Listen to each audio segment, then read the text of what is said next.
Narahay na pagkahapon po sa Indogabos, sa ngaran ni News Director Edwin Peralta. Ako po si Francia May Boras.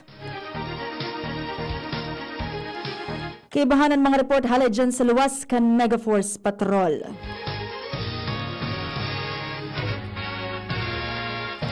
Sa retalyas kan mga bareta,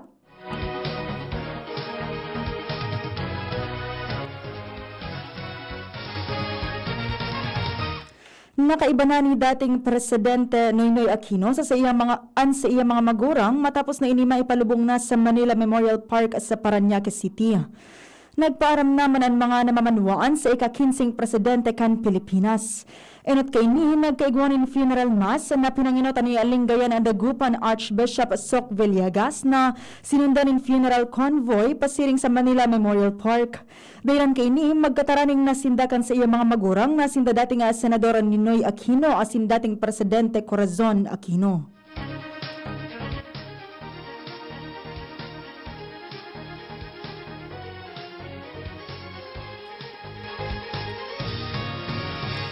Sinabi ni Bolsi Aquino Cruz na si dating Presidente Noynoy Aquino pirming maroromdoman kan mga namamanwaan asin siya maugma kaini. Siyang sinabi na habang buhay na ipag-oorgolyo ninda si Pinoy, pasasalamatan asin nahanap-hanapon asin namomotan. Idinagdag pa man ni Cruz na habo talaga ni Pinoy na maging pagabat asin habo kaini na sinda maghadit. Sinabi niya na si Noy ang pinili kan mahal na Diyos na mainot sa inda tanganing makaibagiraray ang sa indang mga magurang dahil ang tini ang nagpadagos kan sa indang day natapos na misyon.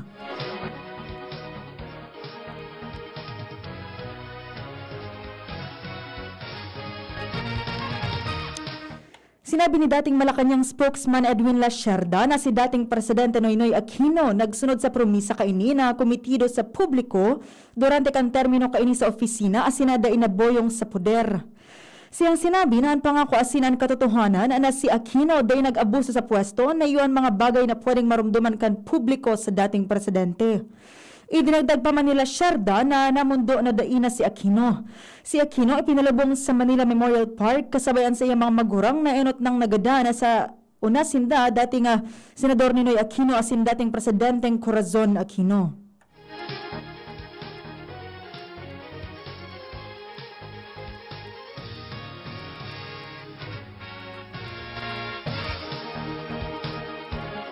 Kung gugustuhon kan Pilipinas na makamit ang population protection sagkod sa Desyembre, dapat doblehan ang bilang kan average na nababakunahan.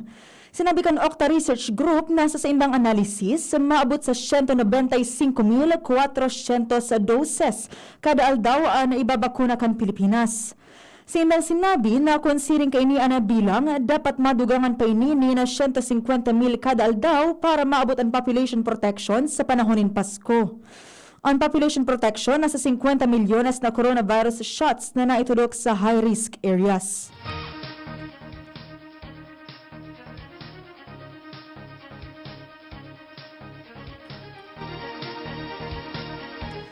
Ipapasunod kan Presidential Security Group ang pagkakaigwanin COVID-19 testing sa mga personal na mabisita kay Presidente Rodrigo Duterte.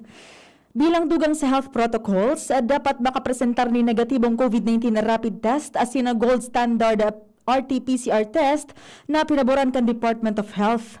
Sinabi ni PSG Commander Brigadier General Jesus Dorante na maabot ang panahon na sinda magkakaigwanin adjustment asin hagado ninda sa gabos na gustong makarani o mag-atendir sa aktibidad kan Presidente dapat fully vaccinated. So ngunyan, sinda minasunod asin ipapasunod ang health and security protocols.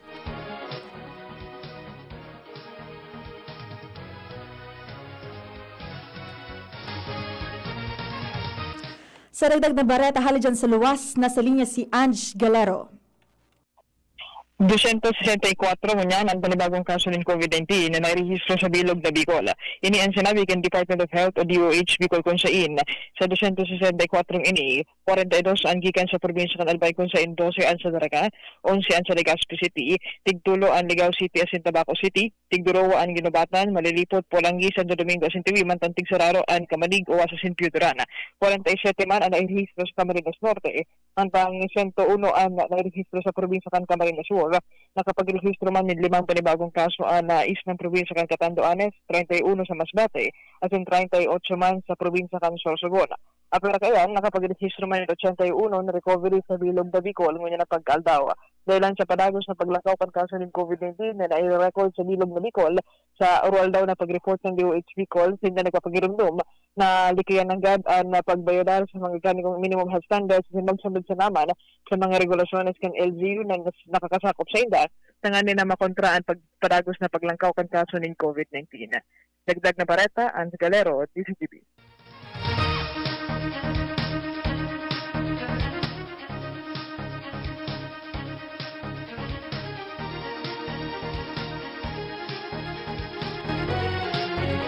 Sinabi kan Malacanang na day pa man natutudukanin ikaduwang dose nin bakuna kontra sa COVID-19 si Presidente Rodrigo Duterte. Inyang tinawanin linaw ni Presidential Spokesman Harry Roque matapos sabihin ni Presidential Security Group Commander Jesus Durante sa pagbakuna kan Presidente. Inot kay ni, sinabi ni Durante na si Duterte nakaresibi na ni ikaduwang dose nin bakuna nagibo ka na Sinopharm 14 dias matapos matudukan kan primerong dose kan Mayo 3. Sinabi ni Roque na si Durante daiman napasabot nin marahay kan medical staff asin sa laan informasyon na nakaabot digdi.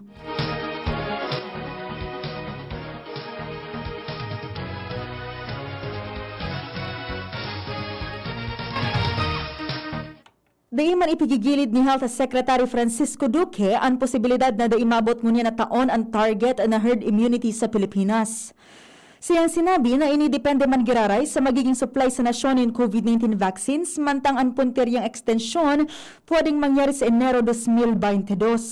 Sinabi ni Duque na abuton na sa nanin 140 dias para abuton ang herd immunity na 70 milyon na katao kung makakapagbakuna nin 500,000 na Pinoy kada aldaw. Sa ibong nalado, sinabi man ni Vaccine Czar Carlito Galvez na 25% kan mga maabot na bakuna ngunyan na bulan ang itataw sa Visayas asin Mindanao.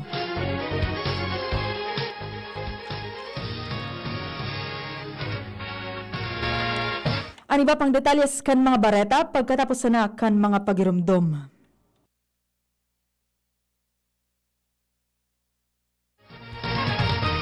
Maggi Magic Sarap, dagdag value pa. May free 2 sachets. Sa bawat 28 sachets na bilhin, may free 2 sachets. Kaya ang sarap-sarap at ang bango-bango ng mga luto-luto mo. Free 2 sachets. Na dagdag diskarte sa kusina pang araw-araw. Kaya ang saya-saya ng pamilya.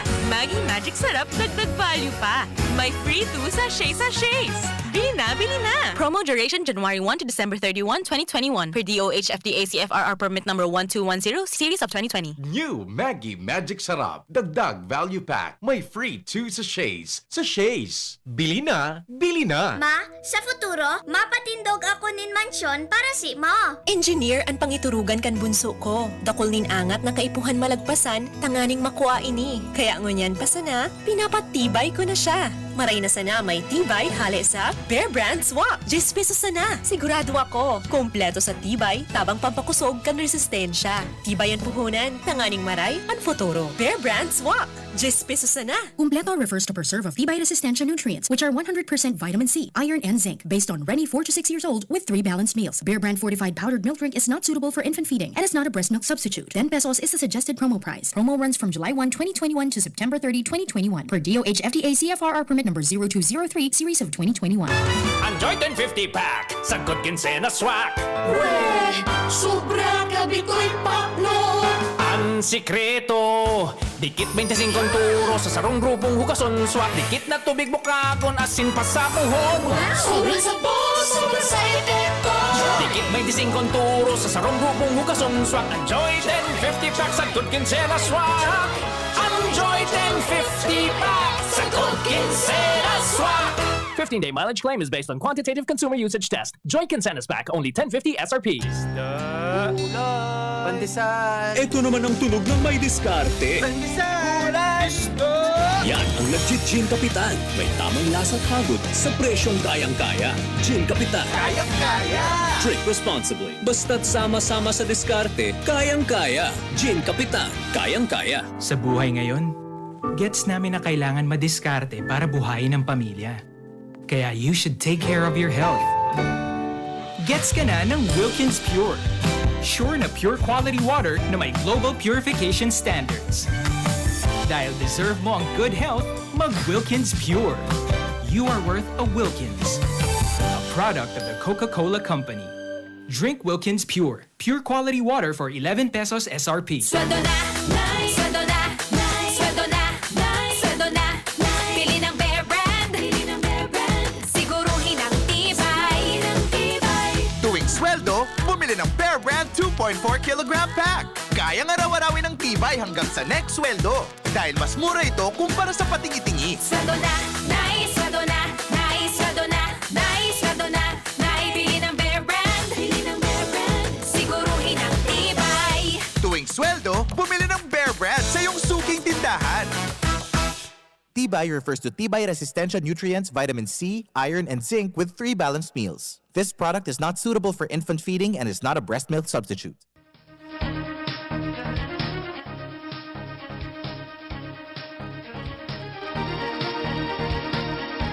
Sa iba pang detalles kan mga bareta,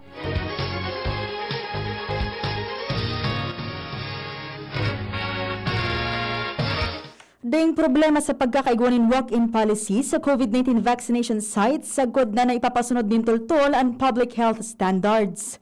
Inyan kasimbagan ni DILG Assistant Secretary Odilon Pasaraba may kinaraman sa lakdang ni Alcalde Isko Moreno kan Manila na tugutan ng walk-in na mapabakuna kontra sa COVID-19. Siyang sinabi na pig-enganyar ni DILG Secretary Eduardo Anyo ang mga local chief executives na magibunin mga lakdang tanganing mapakaskas ang pagbabakuna. Idinagdag pa man ni Pasaraba na ang anuman na lakdang na ginigibo na daima na makaka-afektar sa health as in na vaccination protocols pwedeng gibuhon.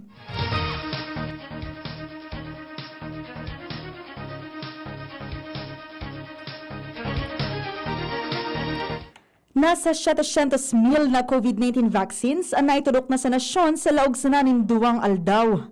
Sinabi ni COVID-19 na Deputy Chief Implementer Vince Dizon na iniyan pinakadakol na inabot na bilang ni nabakunahan sa Pilipinas sa laog ni nahalipot na panahon.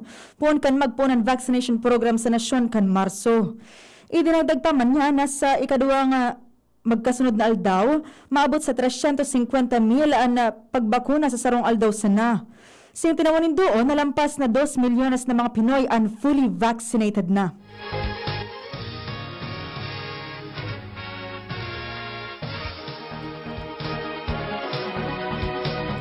Sa likod kan presensya kan Delta variant as iba pang variant of concern, sinabi nin sarong eksperto na dai pa manin ipagre-rekomendar na booster shots para sa COVID-19 vaccination sa Pilipinas.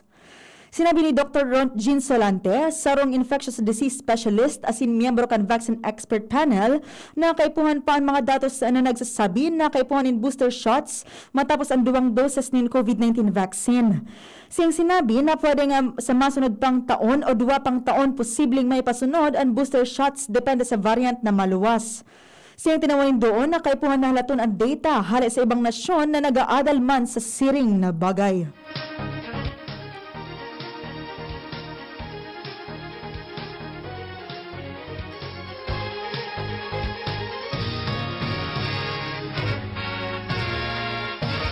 Day makaka-experience ang nasyon in pagdakol kan kaso nin COVID-19 na maski dakol pang mga Pinoy ang nakaresibinin bakuna na gibo kan Chinese firm Sinovac Biotech. Sinabi ni Dr. Jean Solante, miyembro ka na vaccine panel experts, na dahil sa sapuron kan Pilipinas ang sinapar kan ibang nasyon na nakikipaglaban sa pagdakol kan infection, maski nagamit ni na Sinovac vaccine mantang igwamanin brand na kaiba sa local vaccine rollout. Siyang sinabi na pwede man na makamtan ang proteksyon maski bakunahan ang 60 hasta 70% kan populasyon dahil ang tabakuman sa Sinovac vaccine ang ginagamit kundi igwaman ni iba pang platforms.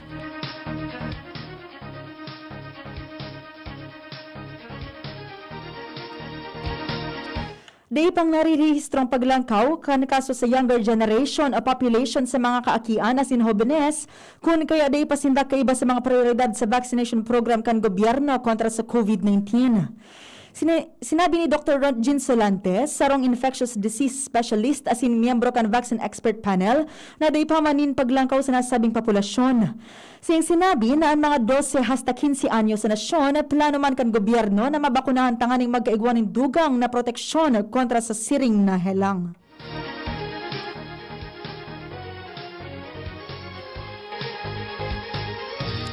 Sa dagdag na bareta hali dyan sa luwas, nasa linya si Luens Barcena. Nangapudan si Congressman Alfredo Pido Garbin kan Ako Bicol Party List na dai pagtawan nin Malaysia kan publiko kung natapadagos ang programa kan Ako Bicol Party List sa pagtaon nin mga ayuda para sa pamilya sa Legazpi. Ini ang ipinagunambitan ni Garbin sa DC Chibiños na ini pinagigibo man sa naninda dahilan ta sa Legazpi, taga Legazpi sinda. Asin ini parte kan sa indang programa na dapat sumanga niyaon sana, so kumbaga sa homeland, iyo ang inot na dapat na pagserbihan. Pinaliwanag ni Garpin na aloy na hindi rin pinagigibo, asin ini magpapadagos pa sa mga masunod na aldaw, tawel and fa kasubago, nagpundo sirisindanin mga siring na operasyon sa mga manlain-lain na barangay digdi sa Legazpi sa pagsunod sa minimum health protocol sa pinagpapautog kan IATF. Ang pangapunan ni Garpin, magkasararo na sana, asin na magkaigwanin na mga pagkakasararo may kinaraman sa siring na bagay dahilan taan sa indang pinagigibo magpapadagos ang pagtabang sa tao na arog ang ipinagigibong nindakan mga nakaliis na panahon kung kaya nabilog ang siring na party list dahilan na iyo ini ang sa indang objeto na iyo ang makatabang sa tao. Dagdag na bareta, LTV.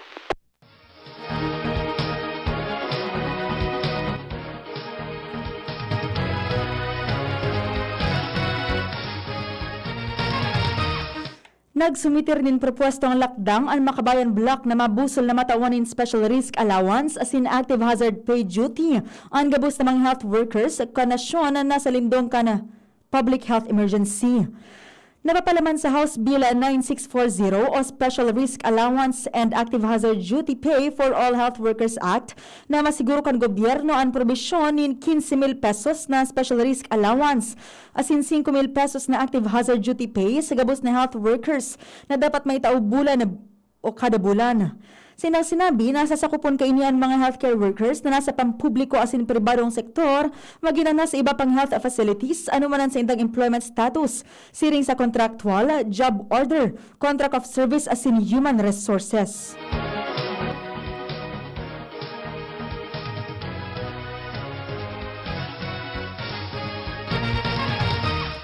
Nakatalaan na ibalyo kan gobyerno ang iba pang respirators sa mga lugar na nahilingan na nagalangkaw ang kaso ng COVID-19. Sinabi ni Presidential Spokesman Harry Roque na kukuhanon ang mga respirators sa mga lugar na nagbaba ang kaso kan COVID-19 siring sa National Capital Region. Siyang sinabi na ang siring na lakdang gigibuhan na sa taho kan pangangaipo ngunyan kanibang lugar siring sa Cagayan de Oro City nin 20 ventilators base man sa kahagadan ni Representative Rufus Rodriguez. Siyang ipinaliwanag na daymanin problema sa respirator sa mga lugar siring sa Metro Manila asin iba pang lugar na kaiba sa NCR Plus kung kaya hababaan pangangaipos sa paggamit kaini.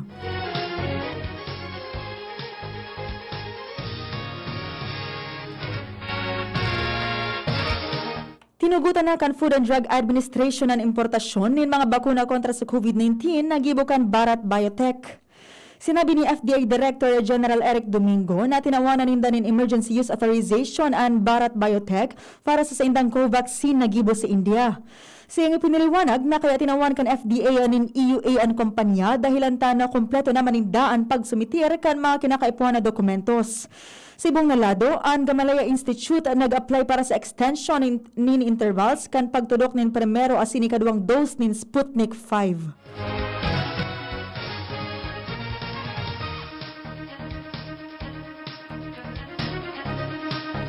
Daing krimen kun daing lay na magpapadusa. Iniyan tinawanin doon ni Senadora Leila de Lima may kinaraman sa patakot ni Presidente Rodrigo Duterte na aarestoron ang si isay man na persona na masayumang magpabakuna kontra sa COVID-19. Siyang sinabi na maski si isay man na first-year law student, araman doktrinang nolo magkrimen sine lege o daing krimen kun daiman ni lay na magpapadusa. Idinagdag pa man ni De Lima na daing si isay man na otoridad na masunod sa kagustuhan ni Duterte dahilan ta pwedeng makasuhanin unlawful arrest base sa Article 269 kan Revised Penal Code.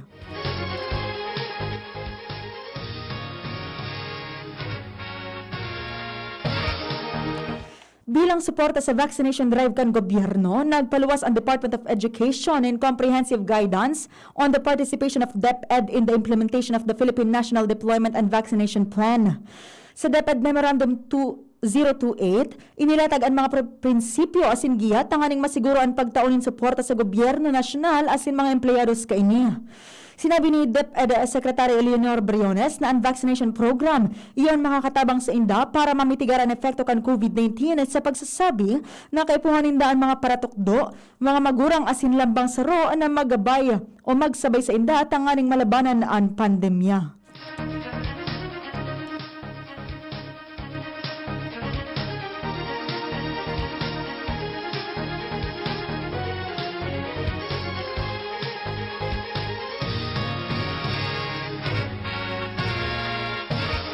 Iyan po ang mga baretang unin para sa aga digdi sa Radyo DZGB. Sa ngaran ni News Director Edwin Peralta, ako po si Francia May Boras, nagsasabing mabalos po sa saindong pag-antabay.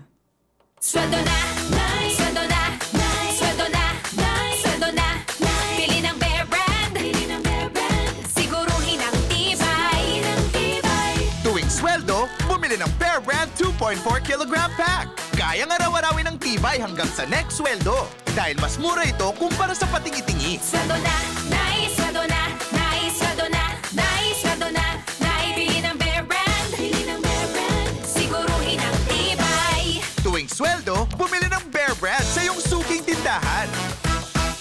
Tibay refers to Tibay Resistensya Nutrients, Vitamin C, Iron, and Zinc with 3 balanced meals. This product is not suitable for infant feeding and is not a breast milk substitute. Spaghetti tayo, El Real ang pasta ko, El Real, El Real, El Real.